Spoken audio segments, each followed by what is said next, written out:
अल्हम्दुलिल्लाह नहमदुहु व नस्तईनुहु व नस्तगफिरुह व नऊज़ु बिल्लाहि मिन शुरूरि अनफुसिना व मिन सय्यिआति अअमालिना मन यहदिहिल्लाहु फला मुज़िल्ल लहु व मन युज़लिल फला हादिय लहु व नशहदु अन ला इलाहा इल्लल्लाहु वहदहु ला शरीक लहु व नशहदु अन्न सय्यिदना व शफ़ीअना व मौलाना मुहम्मदन अब्दुहु व रसूलुहु अम्मा बअदु फ़अऊज़ु बिल्लाहि मिनश शैतानिर रजीम बिस्मिल्लाहिर रहमानिर रहीम या अय्युहल्लज़ीना आमनू इन्नमल ख़म्रु वल मैसिरु वल अंसाबु वल अज़लाम रिज्सुम मिन अमलिश शैतान फ़ज्तनिबूहु लअल्लकुम तुफ़्लिहून इन्नमा युरीदु शैतान अन युक़िअ बैनकुमुल अदावत वल बग़ज़ाअ फ़िल ख़म्रि वल मैसिरि व यसुद्दकुम अन ज़िक्रिल्लाहि व अनिस सलाह फ़हल अंतुम मुंतहून व अतीउल्लाह व अतीउर रसूल वहज़रू फ़इन तवल्लैतुम फ़अलमू अन्नमा अला रसूलिनल बलागुल मुबीन सदक़ल्लाहुल अज़ीम व सदक़ रसूलुहुन नबियुल करीम व नहनु अला ज़ालिका लमिनश शाहिदीन वश्शाकिरीन वल्हम्दुलिल्लाहि रब्बिल आलमीन अल्लाहुम्मा सल्लि अला मुहम्मद व अला आलि मुहम्मद कमा सल्लैता अला इब्राहीम व अला आलि इब्राहीम इन्नका हमीदुम मजीद अल्लाहुम्मा बारिक अला मुहम्मद व अला आलि मुहम्मद कमा बारकता अला इब्राहीम व अला आलि इब्राहीम इन्नका हमीदुम मजीद। मोहतरम और मुअज़्ज़ज़ काबिल इकराम मेरे गयूर मुसलमान भाइयों,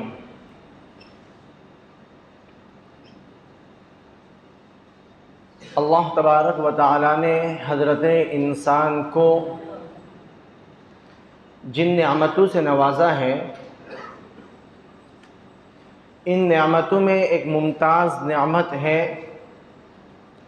जिनको हम अक़ल के नाम से ताबीर करते हैं, दानाई के नाम से ताबीर करते हैं। ये अक़ल सोचने की सलाहियत, समझने की सलाहियत, दानाई एक बहुत अज़ीम नेमत है जो अल्लाह तबारक व तआला ने हज़रत इंसान को अता फ़रमाई है। और इसी नेमत की वजह से अल्लाह तबारक व तआला ने इन कमज़ोर हाथों के ऊपर बहुत बड़ी ज़िम्मेदारी अता फ़रमाई है। और इसी अक़ल की वजह से अल्लाह तबारक व तआला ने इन कमज़ोर हाथों के ज़रिए से बड़ी बड़ी चीज़ों को मुसख्खर किया है। आप देखिए, इंसान 5 फीट, 5.5 फीट, ज़्यादा 6 या 6.5, आपको 7, 7.5, 8, 9 फीट का इंसान नहीं मिलेगा। अगर 6.5 फीट का होगा तो आपको हाइटेड लग कितना ऊंचा इंसान है। अगर अल्लाह ना करे कोई 7 फीट का आ गया तो लोग उसको इस मुस्तकिल देखने के 7 फीट का इंसान है, और वो भी लागिर, दुबला पतला बेअतिबार जिस्म के। और दूसरी तरफ आप बड़े बड़े मखलूक़ात को देख लीजिए, हाथी है, ऊँट है, घोड़ा है, बड़ी बड़ी मखलूक़ात हैं हैवानात के कबील से जो हमारे सामने रोज़मर्रा गुज़रती है। उसके अलावा समंदर के अंदर बड़ी बड़ी मखलूक़ात हैं फ़िश के एतबार से। तो जितनी भी मखलूक़ात हैं, हर मखलूक़ को अल्लाह तबारक व तआला ने इंसान के ताबे किया है। अगर इंसान की ताकत का अंदाज़ा लगाया जाए एक तरफ, और इन मखलूक़ात की ताकत का अंदाज़ा लगाया जाए तो 10 इंसान एक तरफ और वो खालिद एक हाथी एक तरफ, फिर भी सबको घसीट के लेके जाएगा। अगर अपने पे आ जावे तो, शरारत पे आ जावे, नाफरमानी करने पे आ जावे, तो फिर 10 इंसान मिलकर भी उसको कंट्रोल नहीं कर सकते हैं। अगर रस्से से बांध लेवे और मुकाबला हो, क्या 10 इंसान एक तरफ खींचेंगे, एक हाथी एक तरफ खींचेगा, तो हाथी सबको खींच के लेके जाएगा। और हाथी का अगला एक हाथ मेरे जैसे 20 लोगों के हाथों के बराबर होगा। लेकिन फिर भी एक छोटा सा बच्चा हाथी की नकीर, हाथी की रस्सी अपने हाथ में लेता है, और छोटा सा मासूम सा 6-8 साल का बच्चा बिल्कुल कमज़ोर सा, लागिर सा, दुबली हड्डी वाला वो हाथी को चलाते हुए लेके जाता है। ताकत क्या चीज़ है, डिफरेंस क्या चीज़ का है? अक़ल का। कि अल्लाह तबारक व तआला ने हज़रत इंसान को अक़ल से नवाजा और वो अपने अक़ल के बलबूते पे, अपने अक़ल की वजह से बड़ी बड़ी चीज़ों को मुसख्खर कर लेता है, बड़ी बड़ी चीज़ों को अपने मुवाफ़िक़ हालात में कन्वर्ट कर लेता है। चाहे फिर हवा के अंदर उड़ने वाला प्लेन क्यों ना हो, समंदर के अंदर तैरने वाला हवाई जहाज़ क्यों ना हो, या फिर ज़मीन के ऊपर रेंगने वाला बुलेट ट्रेन क्यों ना हो, हर चीज़ बड़ी ताकत है। बुलेट ट्रेन की बड़ी ताकत है, बड़ी लंबी चौड़ी ताकत है। शिप जो समंदर में चलता है, कई कई मंजिला होता है। हवाई जहाज़ जो कार्गो हवाई जहाज़ होते हैं, एक तो छोटे होते हैं, दूसरे कार्गो हवाई जहाज़ होते हैं, बड़े मजबूत होते हैं, हेवी व्हीकल तो होते हैं, लेकिन कंट्रोल करने वाला वही 5, 5.5, 6 फीट का इंसान होता है, दुबला पतला हल्का सा। इस जहाज़ के बक़ाम, इस हवाई जहाज़ के मुकाबिल में, समंदरी जहाज़ के मुकाबिल में, बुलेट ट्रेन के मुकाबिल में बहुत कमज़ोर होता है। लेकिन फिर भी अल्लाह तबारक व तआला के हुक्म से अल्लाह तबारक व तआला ने इन ताकतवर तरीन चीज़ों को उस एक इंसान के लिए मुसख्खर कर दिया है, उसके ताबे कर दिया है। मेरे मोहतरम दोस्तों, इसीलिए अल्लाह तबारक व तआला ने अक़ल की एक अहमियत बता फरमाई है और कुरान करीम में बार बार अल्लाह तबारक व तआला फरमाते हैं लअल्लकुम ततफक्करून, लअल्लकुम ततफक्करून, तुम गौर व फिक्र करो और सोचो।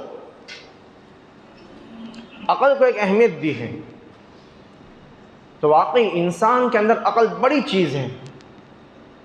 हमारे सामने दो लोग हैं, दोनों माशाल्लाह अच्छे खासे हैं, आँखों से अच्छे से देख भी सकते हैं, ज़बान से अच्छे से बोल भी सकते हैं, चल भी सकते हैं, काम काज भी कर सकते हैं, सब कुछ कर सकते हैं। लेकिन एक के अंदर वाफिर मिक़दार में अक़ल मौजूद है और एक के अंदर अल्लाह तबारक व तआला की मर्ज़ी से, अल्लाह तबारक व तआला के हुक्म से थोड़ी सी अक़ल कम हो जाती है। मैं जब भी गांव में जाता हूँ तो एक हकीम नाम का लड़का है, हलीम नाम का लड़का है, अनीस भाई लड़का, मेरा लड़का जो अब्दुल्ला है उसके हम उम्र लड़का है। जब उसको देखता हूँ बड़ा तरस आता है, बड़ा तरस आता है और अल्लाह से मांगता हूँ, अल्लाह जिस्म में कितना फिट है माशाअल्लाह, हर एतबार से कंप्लीट है, बस अल्लाह तबारक व तआला हल्का सा, हम कहते हैं ना, स्क्रू ढीला कर दिया है। एक तरफ मेरा बच्चा है कि अल्हम्दुलिल्लाह दुनियावी तालीम हासिल कर रहा है, हिफ्ज़ कुरान कर रहा है, हर तरह मुझे खुद फील होता है, और एक तरफ ये बच्चा है कि बेचारा किसी भी काम का नहीं है, सिर्फ नुक्स है, अल्लाह तबारक व तआला हल्का सा, हम जो कहते हैं स्क्रू ढीला कर दिया है अक़ल की कमी की वजह से। मेरे मोहतरम दोस्तों, हर एतबार से दोनों बंदे फिट हैं, लेकिन एक को हम काबिल अमल समझते हैं, काबिल लाइफ समझते हैं, हर काम की जिम्मेदारी उसको सुपुर्द करते हैं, और एक बच्चा वो है कि हर एतबार से फिट होने के बावजूद भी हम उसको किसी काम का तस्लीम नहीं करते हैं। डिफरेंस है, एक के अंदर अक़ल है, एक के अंदर अक़ल की कमी है। इसी तरह हमारे यहाँ देखो, कस्टमर्स आते हैं, दोस्त यार आते हैं, रोड पे चलने वाले लोगों से मुलाकात होती है। कुछ लोग माशाल्लाह अच्छे खासे फिट होते हैं, हर एतबार से काबिल एहतराम होते हैं, और कुछ लोग ऐसे होते हैं कि फिट होने के बावजूद भी हम उनको वैल्यू नहीं देते हैं, हम उनको रिस्पेक्ट नहीं देते हैं, हम अपने पास से बिठाना पसंद नहीं करते हैं। क्यों? उनकी अक़ल माऊफ हो जाती है, अक़ल के न होने की वजह से। तो मेरे मोहतरम दोस्तों, अल्लाह तबारक व तआला ने जिस तरह हमें ईमान की दौलत से नवाजा है कि ईमान की दौलत अज़ीम तरीन नेमत है, अज़ीम तरीन नेमत है, ठीक इसी तरह अल्लाह तबारक व तआला हमें जो अक़ल की नेमत से नवाजा है, ये अक़ल भी अल्लाह तबारक व तआला की अज़ीम तरीन नेमत है। जिस्म है, जान है, सब कुछ है, लेकिन अक़ल नहीं है तो बंदा कुछ भी काम का नहीं है, बल्कि कभी कभी उसको जानवरों की तरफ पाबंद सलासिल किया जाता है, बेड़ियों में बांध कर उसको रखा जाता है ताकि उसके ज़रिए से किसी नुकसान न पहुँचे। आपने ऐसे इंसानों को भी देखा होगा कि घर वाले अस खुद उसको बेड़ियों में बांध के रखते हैं। क्यों? अक़ल के न होने की वजह से। तो मेरे मोहतरम दोस्तों, अक़ल बड़ी चीज़ है, बड़ी कीमती चीज़ है। मैं अब असल मौजू पे आ रहा हूँ। अल्लाह तबारक व तआला ने अक़ल की तारीफ़ फरमाई है और अक़लमंद इंसानों की तारीफ़ फरमाई है और अक़लमंद इंसानों से बार बार अक़लमंदी के सबूत को ज़ाहिर करने का हुक्म दिया है और अल्लाह तबारक व तआला के अहकामात के अंदर, अल्लाह तबारक व तआला की मखलूक़ात के अंदर गौर व फ़िक्र करने का हुक्म दिया है इसी अक़ल के ज़रिए से जो अल्लाह तबारक व तआला की नेमत है। और ठीक इसी तरह क़ानून इस्लामी के जो माहिरीन हैं और जो फ़लासफ़ा हैं वो भी इस बात के गवाह हैं और ये बात तहरीर कहते हैं कि इस्लामी बुनियाद की जो मक़ासिद है उसके अंदर 5 चीज़ें हैं: दीन का तहफ़्फ़ुज़, नफ्स का तहफ़्फ़ुज़, जान का तहफ़्फ़ुज़, माल का तहफ़्फ़ुज़ और सेहत का तहफ़्फ़ुज़। ये जो 5 चीज़ें जमा होती है तो इंसान कामिल होता है, इंसान कामिल होता है। लेकिन आज मेरे मोहतरम दोस्तों, हमारे समाज में कुछ नई चीज़ें इस तरह से दाखिल हो रही हैं शुऊरी तौर पर और लाशऊरी तौर पर पूरे समाज को खोखला कर रही है। अच्छा खासा समाज हमारा है लेकिन समाज का एक हिस्सा अपने समाज से कटता जा रहा है, जबकि इंसान खुद समाजी हैवान है। इंसान समाजी हैवान है। समाजी हैवान का मतलब क्या होता है कि इंसान को समाज में रहना है, उसकी ज़िम्मेदारियां हैं समाज के बोझ को बर्दाश्त करना, समाज की ज़िम्मेदारियों को बर्दाश्त करना, समाज में रहते हुए पड़ोसियों के हुकूक को पूरा करना, माँ बाप के हुकूक को पूरा करना, अगर शौहर है तो बीवी के हुकूक को पूरा करना, बाप है तो बच्चों के हुकूक को पूरा करना, बेटा है तो बूढ़े माँ बाप के हुकूक को पूरा करना, इंसान है तो अच्छे इंसान बनकर दूसरे इंसानों की ज़रूरियात को पूरा करना। ये इंसान है, इसे कहते हैं इंसान समाजी हैवान है, वो अपने समाज को छोड़ नहीं सकता है। तो जो इंसान मुफीद इंसान होता है उसके ज़रिए से समाज को फ़ायदा पहुंचता है और जो इंसान मुज़िर इंसान होता है उसके ज़रिए से समाज को नुकसान पहुंचता है। और मुज़िर इंसान कौन सा होता है, मुफीद इंसान कौन सा होता है? जो इंसान अल्लाह तबारक व तआला के अहकामात के ऊपर मोहम्मद अरबी सल्लल्लाहु तआला अलैहि वसल्लम की सुन्नत तरीक़े के मुताबिक अमल करते हुए अपने अक़ल को तस्लीम करता है, अपने अक़ल के ऊपर चलता है, तो ये इंसान मखलूक के फ़ायदेमंद है। कुंतुम खैर उम्मह, तुम इंसानों को फ़ायदा पहुँचाने के लिए पैदा किए गए हो। कुंतुम खैर उम्मह उखरिजत लिन्नास, तुमको पैदा किया गया है, तुम बेहतरीन उम्मत हो ताकि लोगों को नफ़ा पहुँचाओ। और जो इंसान अल्लाह तबारक व तआला के अहकामात से हुक्म उदूली करते हुए मोहम्मद अरबी सल्लल्लाहु तआला अलैहि वसल्लम की सुन्नत को छोड़कर अपनी अक़ल के ख़िलाफ़ रास्ता चलता है, तो ये अपने घर वालों के लिए बोझ, समाज के लिए बोझ, बीवी के लिए बोझ, बच्चों के लिए बोझ, पूरे समाज उससे कट जाता है और समाज उससे मुतनफ़िर हो जाता है। और यही नहीं बल्कि समाज के लिए मुफीद बनने के बजाय वो मुज़िर बन जाता है। ये पूरा टाइटल है। अब मैं आता हूँ उस आयत करीमा की तरफ जो मैंने आप हज़रात के सामने तिलावत की।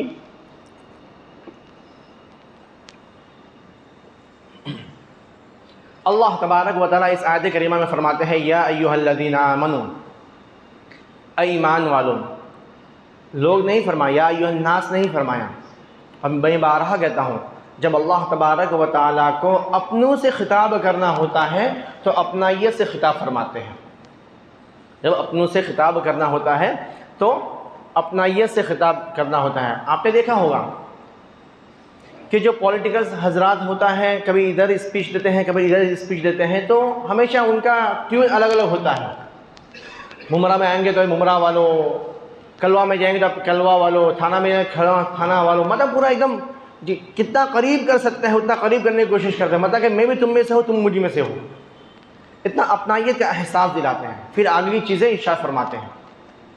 तो इसी तरह अल्लाह तबारक व तआला यहाँ फरमाते हैं, या अय्युहल्लज़ीना आमनू, ऐ ईमान वालों, ऐ वो लोग जो मुझ पर ईमान लाए हो, ऐ मेरे अपने लोग, इन्नमल खम्रु वल मैसिरु वल अंसाब वल अज़लाम रिजसुम मिन अमलिश शैतान फज्तनिबूह। ऐ ईमान वालों, शराब, जुआ, कुरान अंदाज़ी और आप जितने भी इस किस्म के खेल हैं, वो तमाम के तमाम रिजसुम मिन अमल शैतान, शैतान के अमाल हैं, शैतान वाले काम हैं। फजतनिबूह लअल्लकुम तुफ्लिहून, तुम उससे अपने आप को बचाओ ताकि तुम कामयाब हो सको।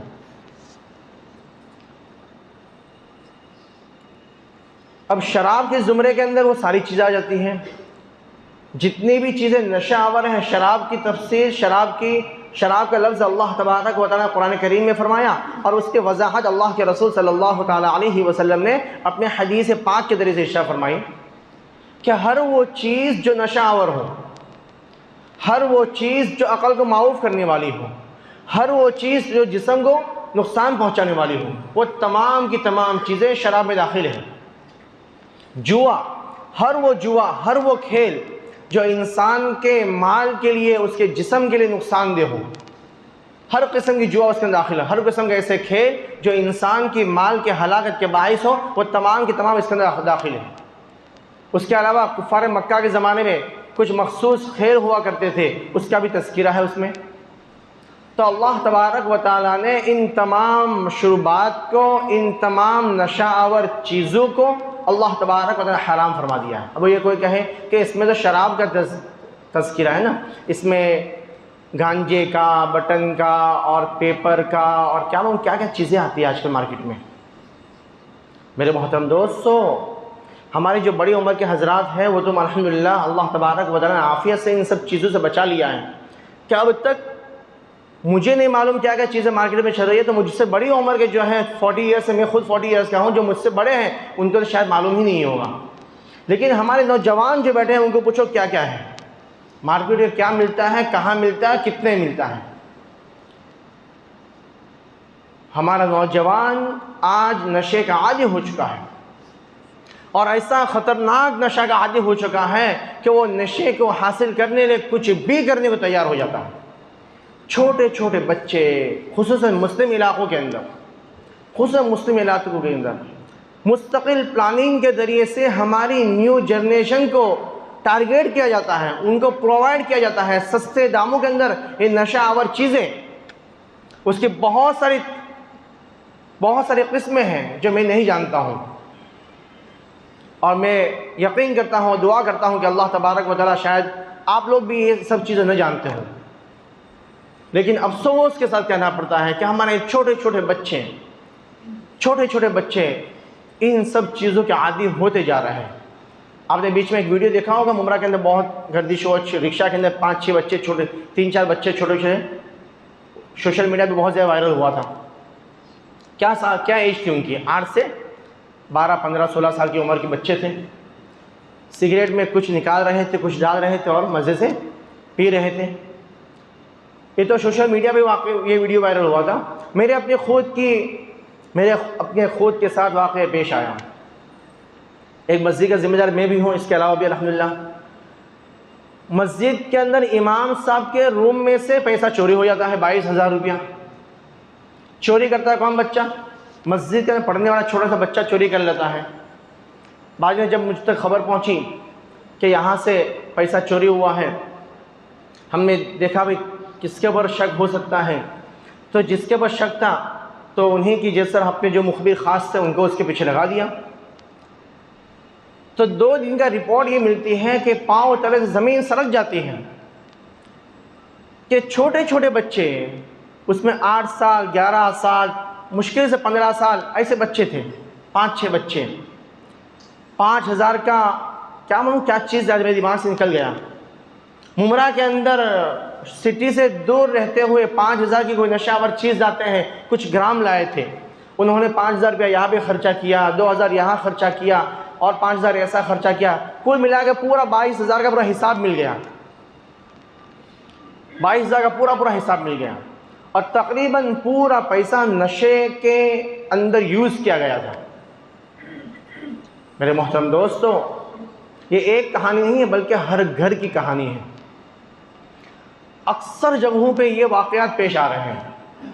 आप ये देखो, हमारे यहाँ कुछ मखसूस इलाक़े हैं, वहाँ थोड़ा शाम के टाइम पे या किसी भी टाइम पे आप थोड़ा वहाँ चहलकदमी करते हुए देखो कि आदमी चलता है लेकिन अपने पैर के बलबूते पे नहीं चलता है, किसी मखसूस नशे के बलबूते पे चलता है। कभी इधर लुढ़कता है, कभी इधर लुढ़कता है, कभी इधर लुढ़कता है। मैं दूर से पता चलता है कि वो चार्जिंग फुल गाड़ी है। मेरे मोहतरम दोस्तों, ये क्या है? और ये ऐसे ही जो मखलूक़ात हैं, ऐसे जो इंसान हैं, समाज के लिए नासूर हैं, जहरीले कीड़े हैं, सांप से ज़्यादा ख़तरनाक हैं।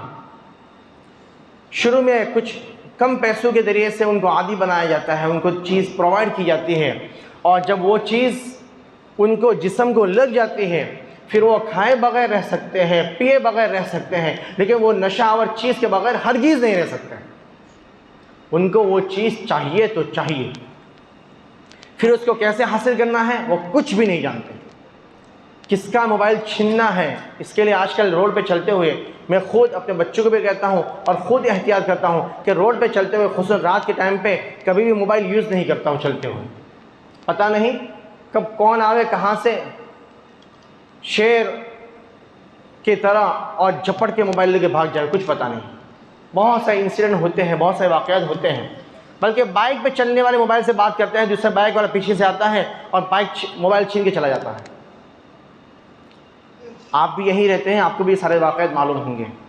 मोबाइल लेके जाते हैं, छुरी से या ब्लेड से हमला करते हैं और मोबाइल लेके चले जाते हैं। हम तो फारिगुल बाल होते हैं, फ्रेश माइंड होते हैं, हमें पता नहीं है कि हम किसी टारगेट के शिकार हो चुके हैं। वो प्लानिंग से आते हैं, हमें टारगेट करके हमारे पास जो भी चीज़ होती है वो छीन के चले जाते हैं। क्यों?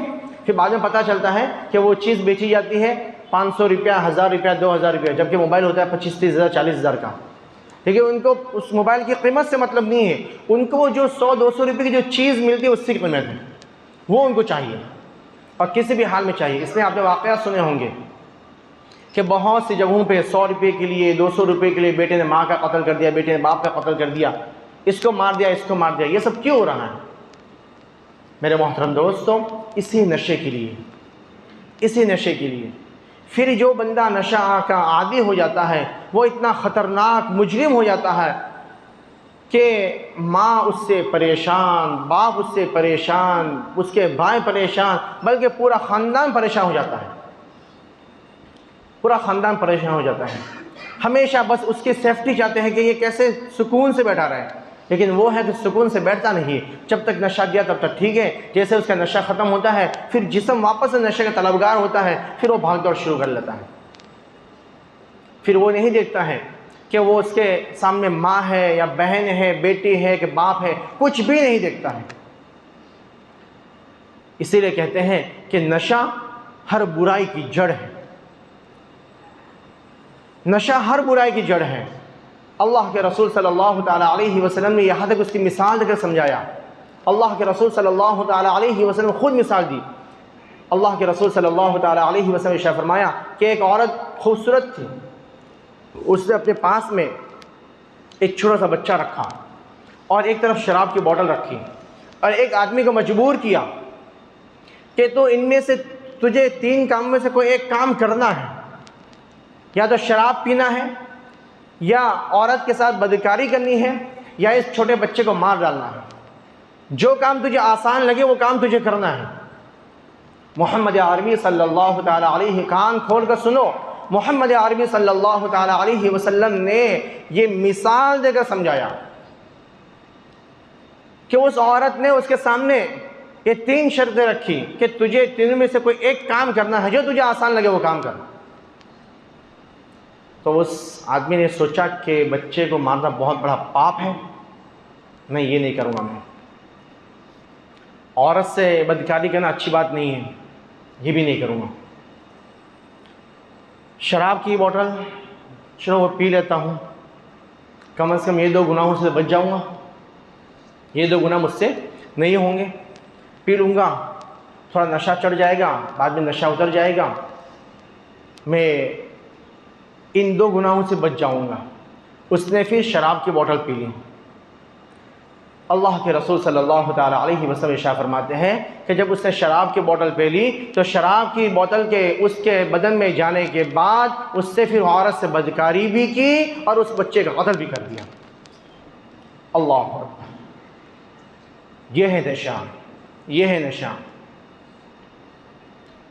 जब आदमी नशे करने होता है तो मैं तो खैर होटल पे रहता हूँ, हमको दिन में 1-2 पाले ऐसे ज़रूर पड़ते हैं कि उसके ऊपर हाथ उठाते हुए रहम आता है कि बेचारा मजबूर है, क्या करें। ज़बान से गाली देता है, उल्टा सुल्टा बकता भी है, लेकिन हम भी जानते हैं कि कीचड़ में पत्थर डालना अच्छी बात नहीं है। मजबूर है, वो अक्ल में ही नहीं है, होश में नहीं है।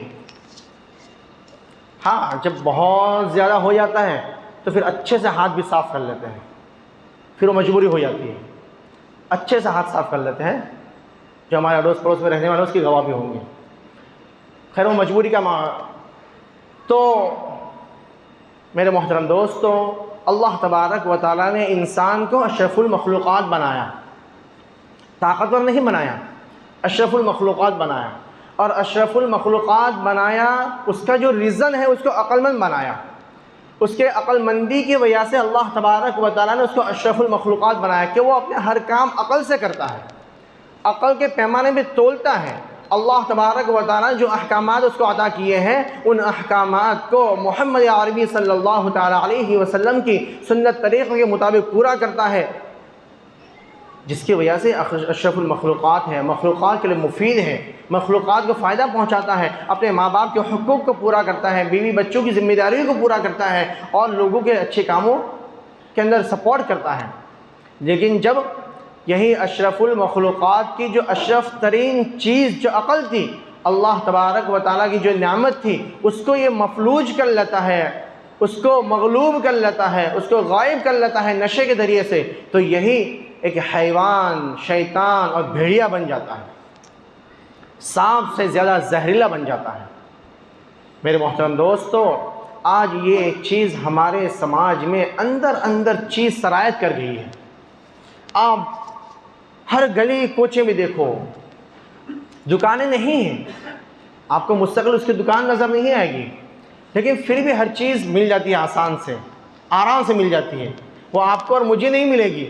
ये छोटे छोटे बच्चे क्या मालूम कहाँ से लेके चीज़ आते हैं और कैसी कैसी उसके नाम हैं और क्या क्या किस्में हैं, वल्लाहु आलम। अपने होटल से एक मोबाइल 2 बंदे लेके भागे, इत्तेफाक से पकड़े गए। अब पकड़ के ला के उनको अच्छे से जब धुलाई शुरू किया तो मार खाया जा रहा है। छोटा बच्चा था, छोटा था, शायद 8 या 9 साल का बच्चा होगा, छोटा बच्चा था, एक थोड़ा बड़ा था 10-12 साल का, खूब मस्त।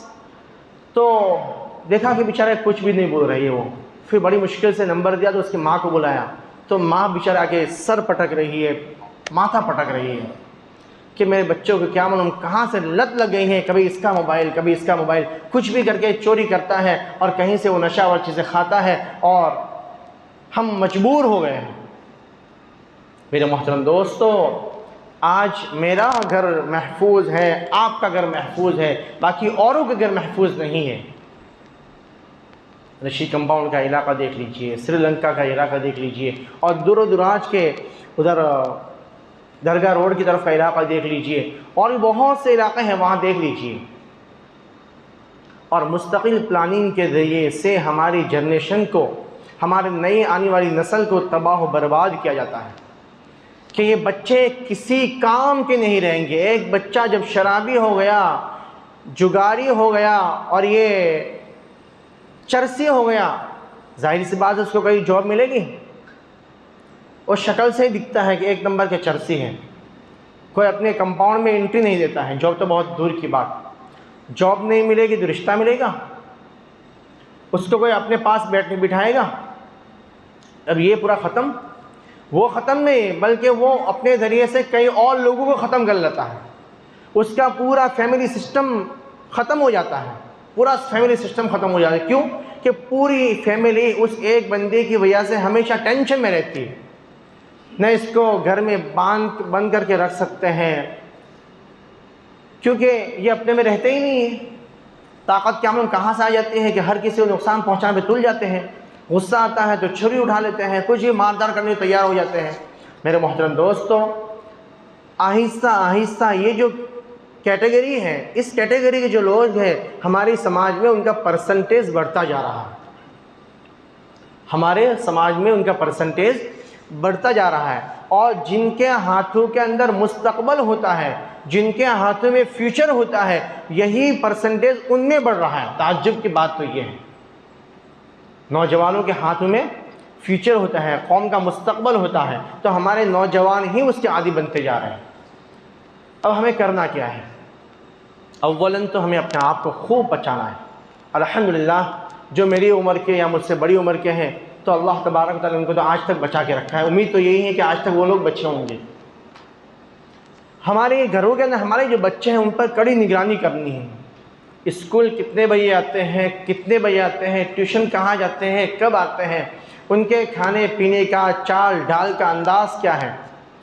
अपने बच्चों के ऊपर तजस्सुस कर सकते हैं, उनकी निगरानी कर सकते हैं, उनकी जासूसी कर सकते हैं। अगर हमें लगे कि हाँ गलत रास्ते पे चल रहे हैं या शुबा भी हो या शुबा न भी हो, तब भी हमें उनकी जासूसी करने का इख्तियार है ताकि उनकी इस्लाह हम कर सकें अगर गलत ट्रैक पे चल रहे हैं तो अपने बच्चों की खूब, खुसूसन हमारे मुमरा वाले नौजवान जो हैं, हम मुमरा के अंदर स्कूल में पढ़ने वाले बच्चे हों या मदरसे में पढ़ने वाले बच्चे हों। मैं आपको बताया ना कि चोरी कहाँ से हुई? मदरसे के अंदर पढ़ने वाले बच्चे ने मस्जिद के इमाम साहब के कमरे से चोरी की। तो मैं स्कूल की बात नहीं कर रहा हूँ। हम इस जाम में न रहे कि मेरा बच्चा मदरसे में जा रहा है तो बड़ा फरिश्ता है, जिब्राइल से उससे ऊंचा मकाम है। नहीं नहीं नहीं नहीं, माहौल बड़ा ख़तरनाक है, माहौल बड़ा ख़तरनाक है। हरगिज़ हरगिज़ हम धोखे में न रहे, हरगिज़ हरगिज़ धोखे में न रहे। मदरसे में पढ़ता हो तो भी, स्कूल में जावे तो भी, ट्यूशन जाता है तो भी, नीचे बच्चों के साथ खेलने जावे तो भी, हर चीज़ में हम वॉच रखें, निगरानी रखें, पूरी पूरी निगरानी रखें। अपने आप को बचाना है, अपने घर वालों को बचाना है, और फिर उसके बाद अल्लाह तबारक व तआला इस्तिताअत दी है तो अपने अतराफ़ के माहौल को पाक साफ़ करने की कोशिश करना है। अपने अतराफ़ के माहौल को पाक साफ़ करने की कोशिश करना है। जिस तरह हम यहाँ पे एक सोसाइटी में रहते हैं, मस्जिद सफ़ा बीच में है, एक तरफ रोज़ नगर है, मूनलाइट है, अम्मार गार्डन है, शरीन विला है, मैमूना है, तो हमें अपने अतराफ़ के माहौल को पाक साफ़ रखना है। अगर आप लोगों के निज़ाम में कोई ऐसा बंदा है जो सप्लायर है, चुपके से आता है, सप्लाई करता है, तो अगर आप खुद कार्रवाई कर सकते हैं कीजिए, नहीं कर सकते हैं तो चुपके से हमें बता दीजिए, हम इंशाल्लाह उसको ठिकाने लगाएंगे इंशाल्लाह। लेकिन ज़रूर कीजिए। ऐसा नहीं है कि बस मेरा बच्चा तो अल्हम्दुलिल्लाह माशाल्लाह अच्छा है, मुझे क्या पड़ी है, फलाना का बच्चा खा रहा है पी रहा है, जाने तो क्या मतलब है उससे। मेरे मोहतरम दोस्तों, अगर पड़ोस में आग लगी है तो आपके घर तक ज़रूर पहुँचेगी। उस आग का इंतज़ार मत कीजिए, उस आग को पड़ोस के घर में जो लगी है उसको पहले ही से पानी डाल के बुझा दीजिए। अगर आपने ये सोच के कि मेरे पड़ोस का बच्चा शराबी है, जुगाड़ी है, चरसी है, मेरे बच्चे तो माशाल्लाह बहुत अच्छे हैं, ये सोच के खामोश रहे तो इंशाअल्लाह सुम्मा इंशाअल्लाह उम्मीद है कि आपकी खामोशी उस आग को, उस नशे को आप तक घर तक पहुँचाएगी। अगर आपने जानबूझकर खामोशी इख्तियार की तो, और अगर आप कोशिश करते रहें तो अल्लाह की ज़ात से उम्मीद है आपके घर में नहीं आएगी, पड़ोस के घर में जो है वो भी ख़त्म हो जाएगी। तो हमें अपने अपने माहौल को, अव्वल में बता रहा हूँ, पहले अपनी ज़ात को, उसके बाद अपने घर वालों को, और उसके बाद फिर अपने अतराफ़ के माहौल को इंशाअल्लाह सही करने की, सुधारने की कोशिश करनी है।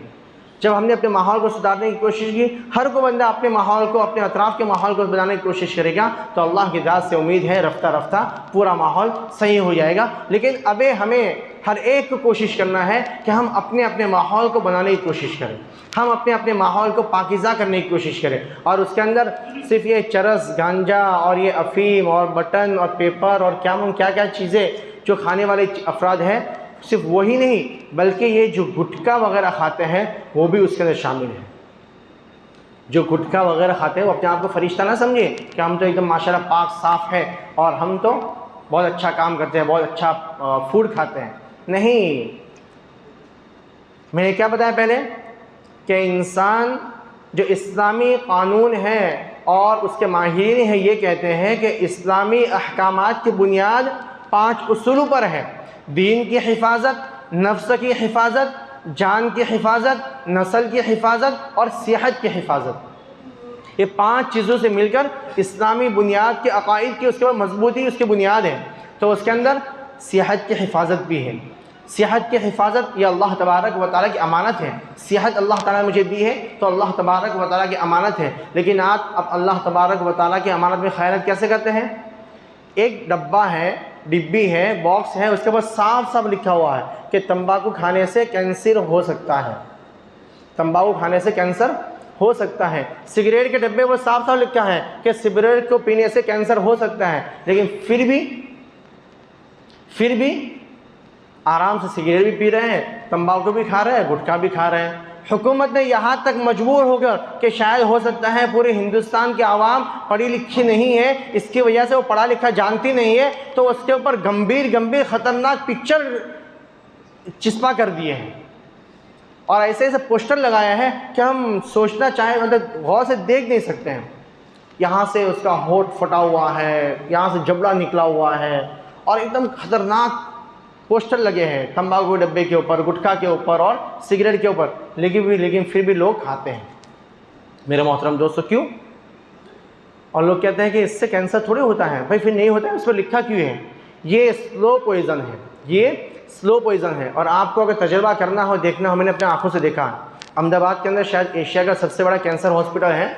हमारे चाचा बीमार थे, वो अल्लाह के प्यारे हो गए, अल्लाह ताला उनकी मग़फ़िरत फरमाए। तो मैं बारहा वहाँ पे जाता था, कई बार वहाँ जाना हुआ। ऐसे ऐसे केसेस कैंसर के अल-इयाज़ बिल्लाह, मतलब बंदा वहाँ अगर एंट्री करे किसी वार्ड के अंदर तो तंबाकू से हमेशा अगर पनाह मांगे, तंबाकू से हमेशा पंगा, तंबाकू और गुटखा से हमेशा पनाह मांगे, ऐसे केसेस, और सारे के सारे केसेस इसी गुटखा और तंबाकू की वजह से। तो मेरे मोहतरम दोस्तों, चाहे कोई मुफ्ती फतवा देवे या न देवे, ये गुटखा और तंबाकू खाना भी हराम है, हराम है, हराम है। हम उसको मकरूह कहकर उसके खाने का दरवाज़ा न खोलें। क्यों हराम है? कुरान करीम के हुक्म के एतबार से ये जिस्म के लिए मुज़िर है, और अल्लाह तबारक व तआला फरमा दिया कि जो चीज़ें जिस्म के लिए मुज़िर है और अल्लाह तबारक व तआला की अमानत के अंदर ख़यानत का हुक्म डालते हैं ये, तो ये चीज़ें हराम है तो हराम है। हाँ, ये बात और है कि अब मैंने कहा आपने सबने छोड़ दिया, ये पॉसिबल नहीं है। लेकिन कोशिश कीजिए, आहिस्ता आहिस्ता आहिस्ता, थोड़ा टाइम लगेगा, 10 दिन, 15 दिन, महीना, 2 महीना। अगर हम उसकी हुर्मत का एहसास हमारे दिल में होगा कि ये हराम चीज़ है, मुझे छोड़ना है, तो इंशाल्लाह आज नहीं कल नहीं परसों, महीना 2 महीने के बाद ये चीज़ आपसे छूट जाएगी। और उसमें फ़ायदा किसका होगा? इमाम साहब का फ़ायदा होगा? नहीं, आपका फ़ायदा होगा। एक तो जेब के ऊपर जो बोझ है वो हल्का हो जाएगा, आपके जो फेफड़े ख़राब हो रहे हैं वो सही हो जाएंगे इंशाल्लाह। आपको जो कैंसर लाहिक होने वाला था, आप उस बीमारी से अपने आप को बचा पाएंगे, जिसकी वजह से आपकी ज़िंदगी इंशाल्लाह मज़ीद बरकत अल्लाह ताला अता फरमाएंगे।